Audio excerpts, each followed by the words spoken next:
Welcome everyone, this is Kerjims channel.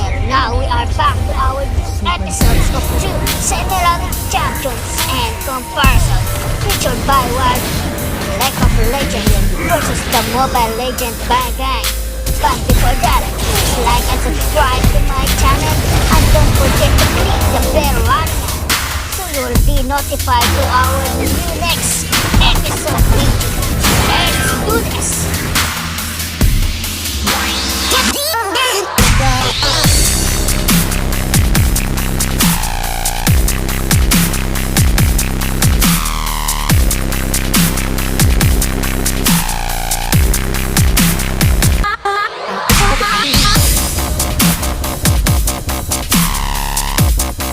1,000 times over, his legends endure only around crackling fires and meals of roasted fish. The further back we trace our ancestors, the truer the tales become. The children's very faces lift a little higher. Firelight dances on their cheeks, but pain lives in their eyes. Gods dwell around us, in the sky, in between clumps of soil, and behind the veil of stars. We need only to seek their favor, to channel their being into our hearts and deeds. For instance, on the sea, it is so cold that your eyeballs might freeze solid in their sockets. No, it's true. But when sailors rub blubber on their faces and think about the seal sister, whose true name is forgotten, they are protected from the icy ocean winds. Others, such as Volibear, refuse to allow their own legends to fade, and still stalk this world. He demands sacrifice and forces obedience, much like the Earthside. They have all heard tales of the half-bear abominations. Fear makes the children lean closer to the fire. Oh yes, little ones. We may speak later of the bearskin Stormbearer, but the less said about him the better. Like grandmother used to say, once they lean closer to the fire, they are yours. Instead, these stories concern the firstborn of the gods. Ornn was the firstborn of his brothers and sisters. He leapt into the world, itching for a fight. This was not so easy, however. Trees were weak adversaries, snapping far too easily. Icebergs melted at his touch, running away into the sea. Frustrated, he punched a mountain. The mountain did not yield. Ornn was pleased by this, so he challenged the land itself for a good-natured brawl. As Ornn wrestled with the land, he dented and bruised it, shaping all of the Freljord that we know today. He headbutted mountains from the plains and pounded down deep valleys. When he was tired, Ornn thanked the land for the glorious match. The land responded by opening a fiery pit, showing him its very heart, and he was honored to see it was a reflection of him, a fiery ram. The land had deemed Ornn worthy and bestowed its secrets to him, gifting him the strength of primordial flame. For fire is the true agent of change. He looked at the landscape that was the result of his fight and nodded. It would do. After this, Ornn set himself to building tools and weapons.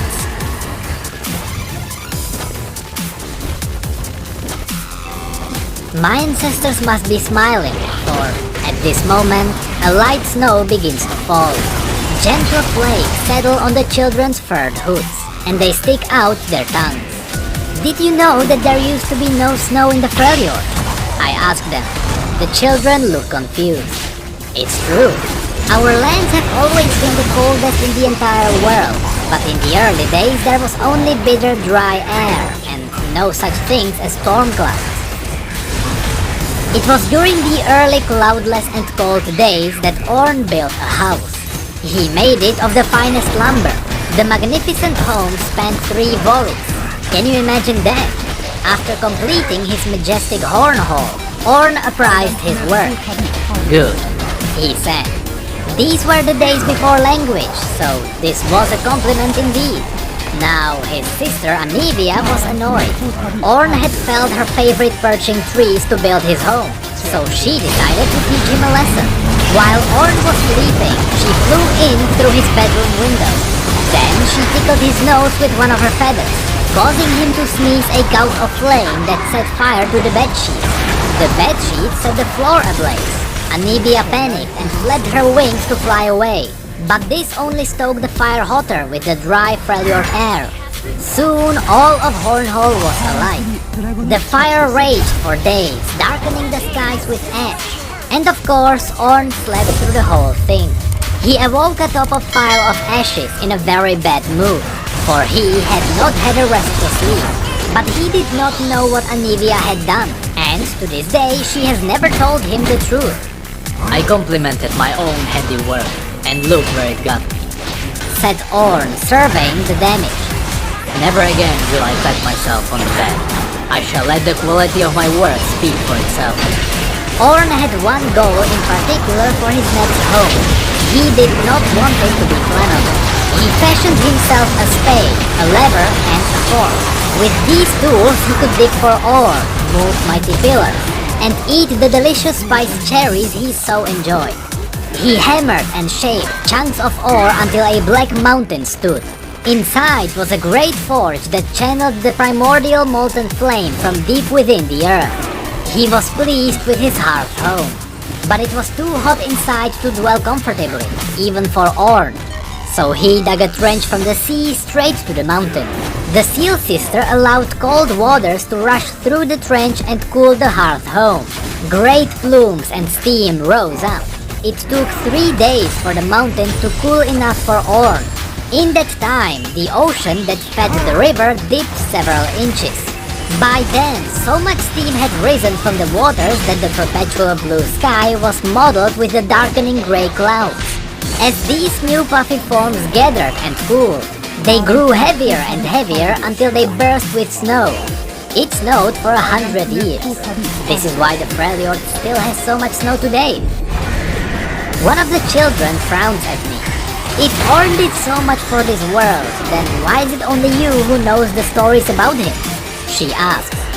The girl is young, but she has already seen so much hardship that her hair has several shocks of silver running through it. There is one tale that answers this very question, I reply. Would you like to hear it? The children's eager faces say it all. Once there were 3 sisters who needed Ornn's help in saving their world. Ornn, however, did not care to help anyone save any world, anywhere. It was a personal reason, and he did not elaborate on the matter. But this did not stop the 3 sisters from journeying many days and nights to ask. There are creatures of great and wicked magic that stalk our tribes, the first sister said.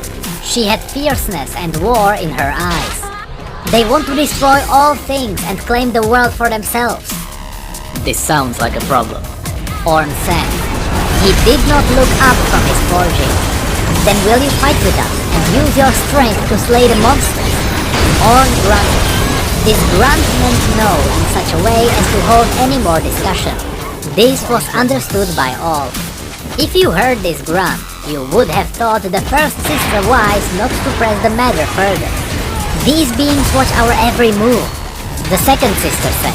There was hope and wisdom in her voice. I would ask you to take the spade that once dug your mighty river and use it to dig the deepest trench in all the world. Then we can lure the monsters into the pit ourselves and solve our own problems. Ornn grunted. The sound of this grunt meant, I will dig that hole, and that everyone should stop talking immediately. This was understood by all. If you heard this grunt, you would have thought the second sister wise for not pressing the matter further. So Ornn dug them a trench, for a very deep hole can add much to a landscape. Also, he had planned on digging one anyway, and the proposed location was a fine spot. When Ornn was finished with the trench, he left the 3 sisters with nary a word, for he had already said far too much to them. That is one deep hole, the second sister said. I pray it is deep enough. Wind blew up from the freshly dug abyss with an otherworldly howl, as if to say it was deep enough. If you had heard the abyss howl, you would have thought it wise that no one climbed down to measure its depth. Several years later, the sisters returned. They looked as if the battles with their foes had taken a toll. This time, the third sister spoke. Her icy breath reminded Ornn of the cold and dry days long ago. Ornn, builder of all things, she began. I did not build all things, Ornn grumbled. Again, he did not look up from his forging. Just some of them. The third sister continued. We come now to ask you one simple favor. The pit you dug is so deep and so wide that we cannot build even a single bridge across it. Teach me how to build a bridge that can never break, and I will do the work myself. Ornn raised an eyebrow. He studied the third sister's eyes. He did not trust her, for she had a scent of magic around her, and magic always makes sturdy things weaker. There are many able bridge builders. Go and bother them. The other builders cannot make a bridge with the type of stone we have, the third sister replied. They claim it fell from the sky, and they cannot forge it for all their efforts. She then presented a chunk of star metal. If you had seen the star metal, you would think it wise that only Ornn could possibly ever shape this material, for it was almost as stubborn and unyielding as him. Ornn agreed, but he would do the work alone, and required the star metal itself as a payment. The third sister gave it to him, and he used it to forge a tool to help him build the bridge. With that tool, and only that tool, Ornn built the bridge. The second sister felt bad about the third sister's lie, for they did not need a bridge at all. She asked Ornn what sort of tool it was. I use it to hammer, Ornn said. so I will call it hammer. I have said enough. When he was out of sight, the third sister walked the length of the bridge, reciting strange incantation across the entire span. This turned the bridge into a crossbar that sealed the beast below within the abyss. However, Ornn had been right, and the addition of magic ruined the quality of his work. Had the three sisters left it well enough alone, it would have lasted forever. Instead, the enchantment would slowly eat away the mansion ring. It would take ages though, so nobody paid it much mind, and the three sisters vowed never to speak of Ornn again. Ornn meanwhile realized he did not like people asking him favors, and threw his spade as far to the west as he could. Where it landed, nobody knows, and its fate is lost to darkness. Then he turned east and threw his favorite eating fork as far as he could. It landed in the Great Sea. Some say later a merkin found a powerful trident at the sea bottom and still uses it to rule his kingdom. Ornn was ready to throw his hammer into the night sky, but he could not dare to do it and decided to keep it. Were you to see Ornn and ask him if it was his favorite tool, he would scold you for thinking like a child. But in secret, he favors hammer above all other things he has made. 빨간 팀의 또 감시 파괴됐습니다.